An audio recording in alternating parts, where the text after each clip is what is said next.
Hello, everyone, and welcome back to this week's edition of AACRAO's Credential Chats.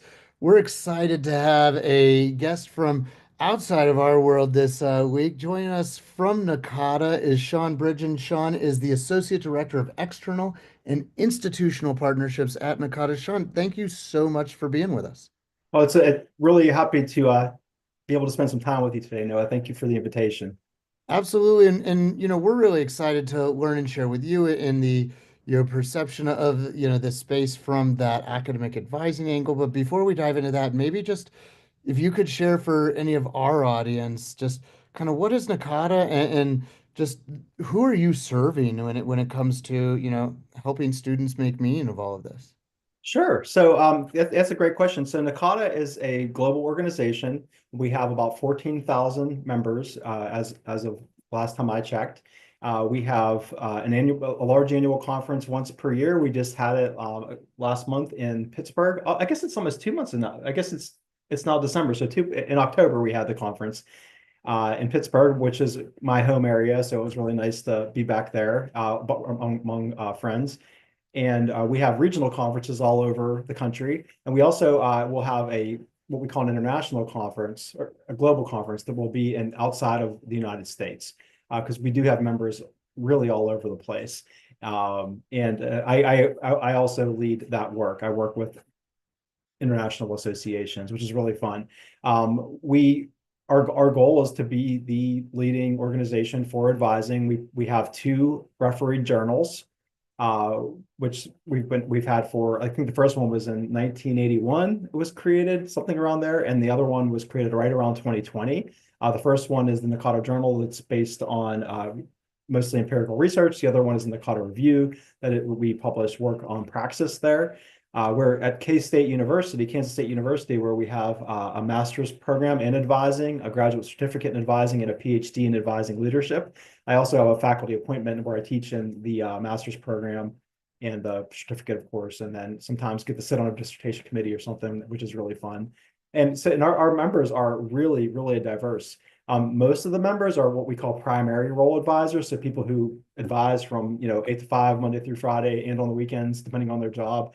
But we also have a number of folks who are primarily teaching and research faculty who also serve as academic advisors who've been very involved in our association as well. And as of the creation of my position, we've been working a lot with other associations, much like AACRAO. And I was happy to be able to present at the SEM conference last month. And also one of the folks from AACRAO helped with a major project we had at the annual conference called the Executive Forum. PJ Woolston, I'll say his name. He was awesome.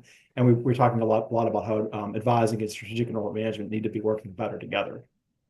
Well, and that's definitely stuff that I'm excited to hear about because, for anybody in our audience who doesn't know, we've heard about this Accelerate initiative that ACRO and a number of other associations are part of, including NACADA, to really help us, go from implementation to acceleration of just what are these LERs, learning and employment records. And so, we've been talking a lot about those in the registrar and enrollment management space. Where is, NACADA seeing this as a place for you and your members to be very much involved and leading as well? Like, what about this makes sense to you? Well, at the end of the day, it's going to turn out to be there's going to be situations where advisors need to sit down and talk with students about what decisions they want to make. That's what advisors do. We help students to make informed educational decisions. And there's a lot, of course, that goes underneath that. There's a lot of policy, procedure, of course, understanding the student, who they are as a person, their goals, what they want out of life, who they want to be, all these sorts of things. So when these conversations will happen in the future, when the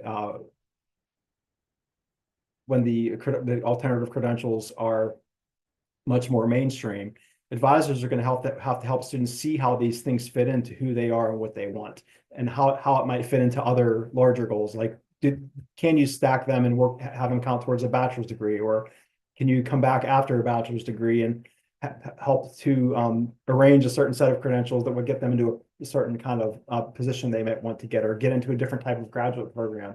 So there's also all sorts of ways advisors will have to help to dig deeply with students to understand who they are, what they want, and how these credentials will help them to get to those places.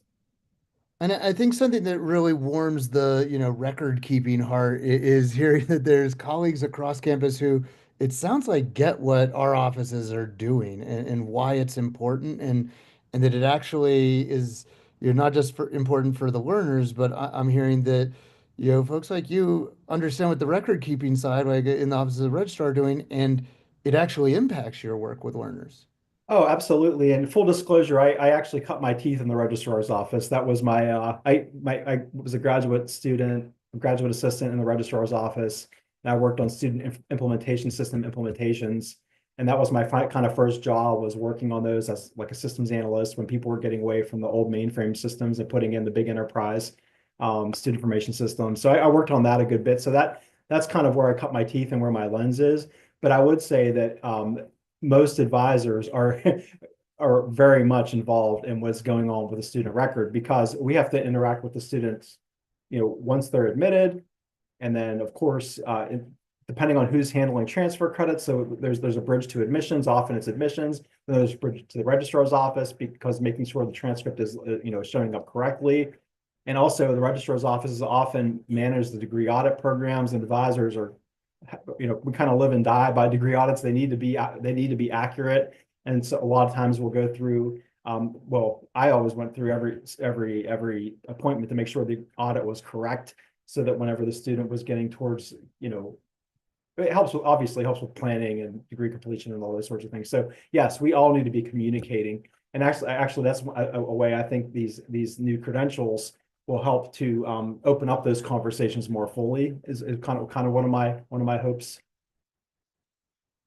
Yeah, and I think that, is specific to the AACRAO side of things. We help co-produce the annual convergence conference along with our colleagues at UPSIA. And, as you mentioned, Sean, before we went live, the breaking down silos, that we're all part of the same team and the same ecosystem to, help our learners understand themselves and their journey and help them successfully realize it. And it sounds like that's very much part of the vision at Nakata as well. Yeah, and so I personally take a little my undergrad's in philosophy, and I often take a philosophical approach to these types of things. So I really think about purposes and aims. So why are we all here? Why are we all in higher education? It's because we want to help other people have awesome lives. And we think that we can help them have awesome lives by learning more.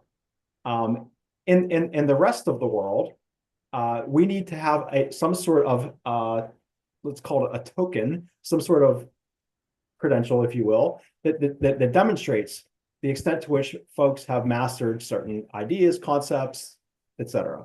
And so that's where I think this will really begin to come together, if that makes any sense. It does, possibly because I recently read the book Token, and so that's going through my mind of the currency of these artifacts. But so I'm definitely drinking that Kool-Aid, Sean. And you know, Sounds like a I, new book I I, have to read. Thanks for the recommendation. not necessarily, not necessarily. It's very crypto heavy, but I think that one of the things that you got me thinking about that I'm also have seen is Nakata is actually doing credentialing yourselves, not just um, you know talking about the importance of advisors knowing about this stuff, but actually creating opportunities for advisors to be earning these official recognitions of their skills, competencies, and achievements. Yeah, absolutely. I mean, so we've of course been in the traditional kind of degree space with K-State, like I said, which is where we are housed, and that's been a great partnership, because we can help to create the material. I get to teach people who are going to go out and do this for a living, but we also are very much into the idea that you don't always have to go on and get a PhD or something, or you could have your master's degree in something completely different, or but you may want to make a transition into the field of advising. Or you could be a person who's a professor of mathematics, and you end up somebody hands you roster and says, hey, now you're going to advise these folks. Well, people need to have some background. And so we have created e-tutorials that have credential badges associated with them where folks can go in and do things like the fundamentals of academic advising. There's one on the theory and philosophy of advising. There are others, several of them where folks can go and get these credentials that they can, show that they have reached these competencies that NACADA believes are important for people to be excellent at their job. Because that's our ultimate goal is we really believe that the importance of advising, and we want to help the people who do it to be excellent in their work. Well, I could see that all helping people in your profession, feel more professionalized. I could see it being a valuable signal to, their next hiring committee. And I could also see it being a valuable signal to the learners that, if I'm at an institution where I'm able to shop for advisors, that if I see certain advisors have been credentialed by the National Association in skills that are going to impact my outcomes, that's the advisor I want. Well, yeah, and you know what it does too? It helps us all have a shared language. Sometimes you know how that goes. We'll be talking about the same thing, but we're using different words, and it takes you half an hour to figure out. Wait, oh no, we're talking about the same thing. That happens sometimes, and all these signals, I think that you mentioned are also very very important as well. When I think you just keyed on one of the most important conversations right now in the AACRAO communities is yeah, finding that shared meaning making and standardization of language, if you will, to, what are we, when we say this, what do we mean by it? That's definitely our own surveys point out that is I think our last report was called Credential Confusion a year and a half ago, very much in response to survey data on that point.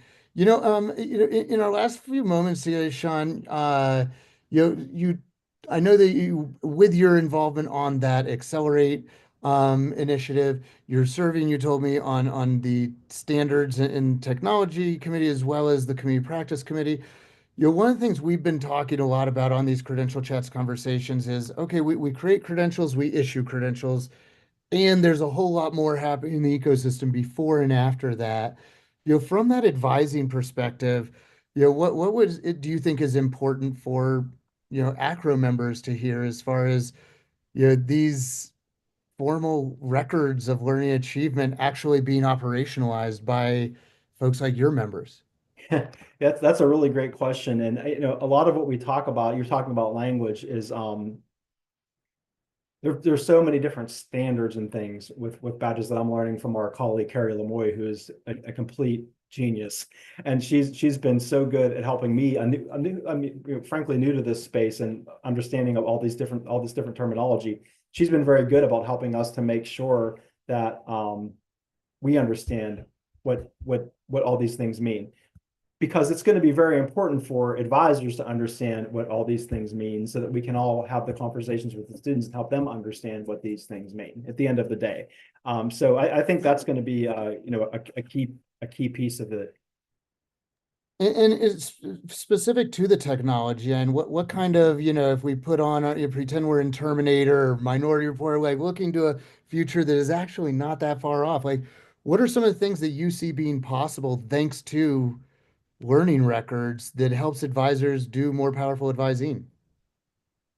Well, I think one of the things is my hope is that it makes transcript evaluations and things go a lot better, because I think if we use the Open Badge 3.0 platform, that my understanding is that this will be all machine readable.